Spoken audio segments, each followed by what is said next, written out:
राजा भोज अब तक 8 पुतलियों से राजा विक्रमादित्य के त्याग और पराक्रम की अद्भुत गाथाएं सुन चुके थे।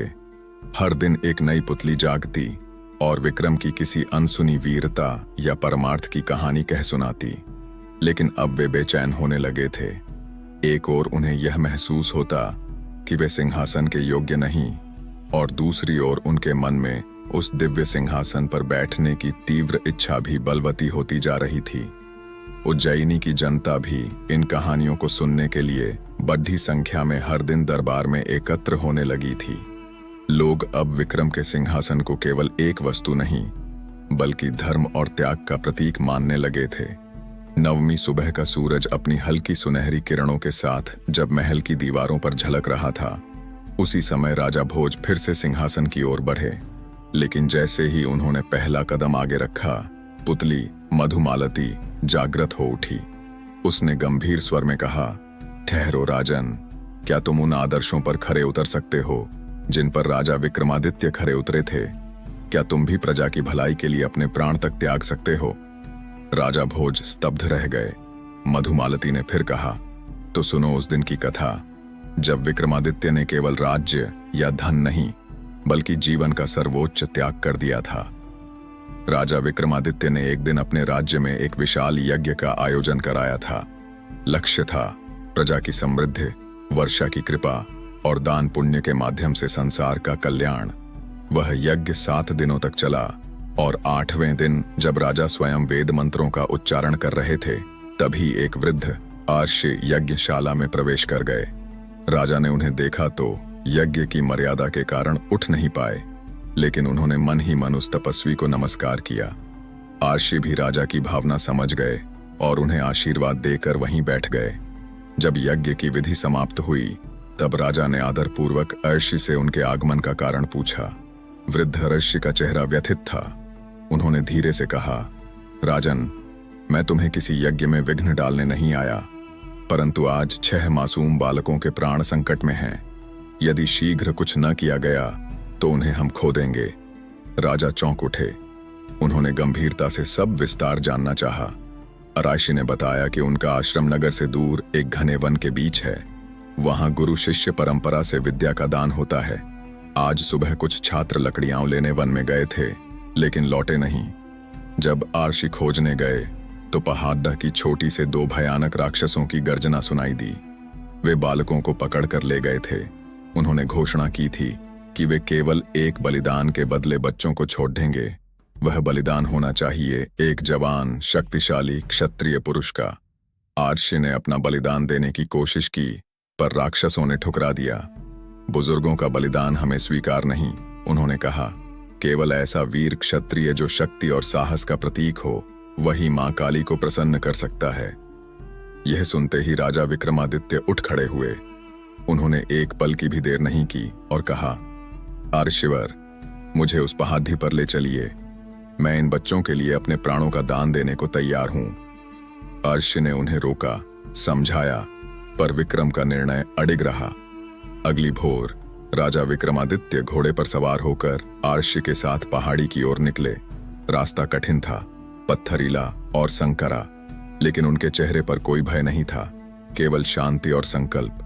पहाड़ की चोटी पर पहुंचते ही राक्षसों ने पूछा, क्या तुम जानते हो कि यहाँ क्या कीमत चुकानी है? राजा ने साहसपूर्वक उत्तर दिया, हाँ, मुझे सब झांत है।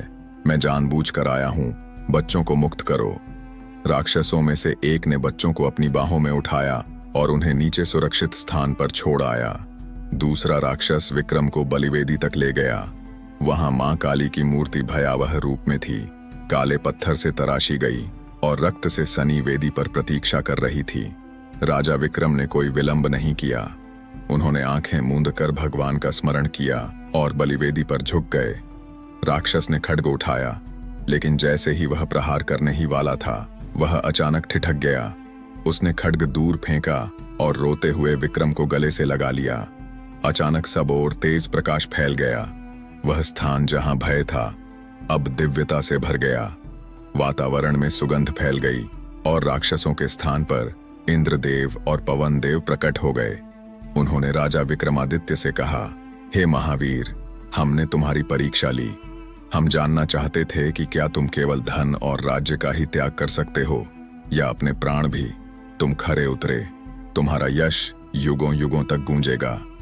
उन्होंने विक्रम को आशीर्वाद दिया और आकाश मार्ग से विलीन हो गए। इतना कहकर पुतली मधुमालती चुप हो गई। राजा भोज स्तब्ध थे। उनकी आंखों में सम्मान और विस्मय दोनों थे।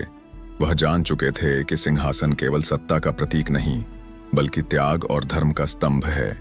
अगले दिन फिर एक नई पुतली प्रभावती जागृत हुई। 10वें दिन राजा भोज पुनः उसी दिव्य और तेजस्वी सिंहासन की ओर बढ़े। वे जैसे ही बैठने ही वाले थे कि सिंहासन की 10वीं पुतली, जिसका नाम था प्रभावती, प्रकट हुई और गंभीर स्वर में बोली, रुकिए राजन, क्या आप स्वयं को उस परम प्रतापी सम्राट विक्रमादित्य के समकक्ष समझने लगे हैं? क्या आपने उनके जैसा त्याग, साहस और करुणा दिखाया है?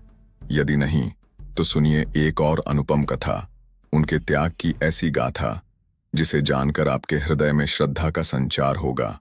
एक दिन सम्राट विक्रमादित्य शिकार पर निकले। अपने घोड़े पर सवार होकर वे इतने आगे निकल गए कि पीछे चल रहे सैनिकों की टोली उनसे छूट गई। वे गहन वन में अकेले पड़ गए, लेकिन भय की कोई रेखा उनके मुख पर नहीं थी। इसी वन भ्रमण के दौरान उन्होंने दूर एक ऊंचे पेड़ की डाल पर एक युवक को देखा। वह युवक रस्सी के फंदे के साथ पेड़ पर चढ़ा हुआ था और वह आत्महत्या करने ही वाला था। विक्रम ने बिना देर किए दौड़कर युवक को बचाया, रस्सी काट दी और उसे नीचे उतारा। उस युवक की आंखों में गहराई से भरी निराशा थी। विक्रम ने उसे डांटते हुए कहा, आत्महत्या केवल कायरता ही नहीं, पाप भी है।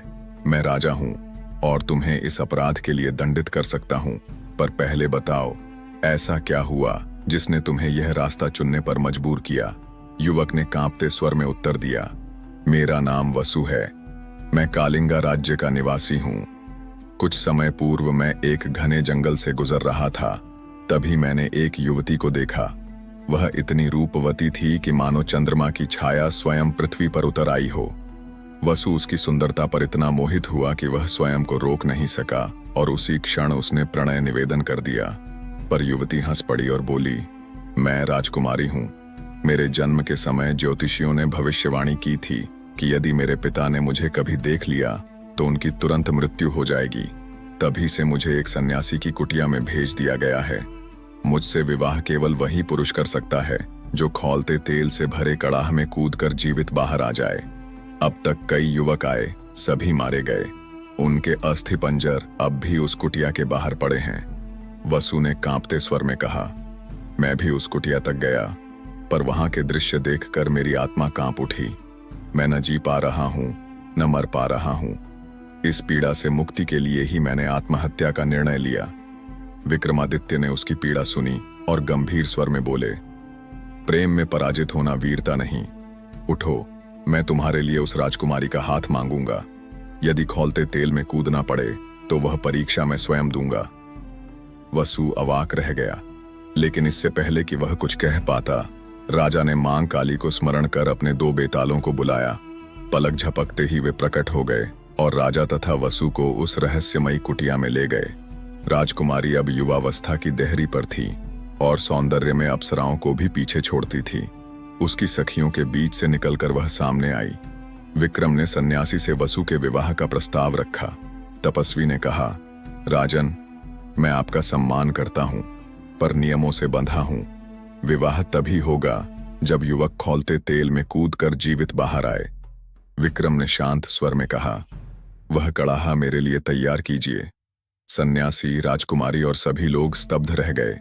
खौलते तेल का कड़ाह लाया गया।